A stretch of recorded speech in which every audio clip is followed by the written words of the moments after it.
presentábamos un borrador no que en liñas xerais todas as organizacións agrarias, así como a Consellería, estamos de acordo. Polo tanto, espero que desa reunión do día 26 saia ese documento de consenso que nos permita traballar por unha PAC, como vimos defendendo, con eses dous piares, con eses fondos diferenciados e, de ningunha maneira, con un orzamento menor ao que temos, non? Porque consideramos que todos así o demandamos, que é imprescindible eses fondos para dar estabilidade ao sector primario galego. En canto ao tema de Mercosur, nós dixémolo desde o principio, e desto xa levamos anos dicendo mesmo, o problema non é Mercosur, nós non lle temos medo á competencia de Mercosur, estamos preparados para competir, levámoslo facendo durante moitos anos, ora nestes días está facendo 40 anos da entrada na Unión Europea, nós xa decíamos daquela, Europa sí, pero non así, agora decimos Mercosur sí, pero non así. Cando a Comisión dice que en caso de que haxa variacións de máis do 5% do volumen dun produto,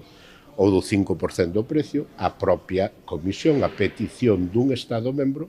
activaría unha cláusula de salvaguarda para evitar, ou cláusula de frenado se chama, para evitar que esa situación produzca un daño estrutural no sector. O problema aí non está na dúbida que queren servar alarmistamente de que a produción que nos chegue non cumpla estándares de seguridade alimentaria, senón estamos falando máis de efectos sobre a situación económica. Non temos ningún tipo de contradictoria en decir non ao Mercosur, para nós o acordo non é unha opción, non nos valen as negociacións das cláusulas de salvaguarda nen das cláusulas espello, por lo tanto non estamos a falar xa nin de controis tal, porque para nós en principio non é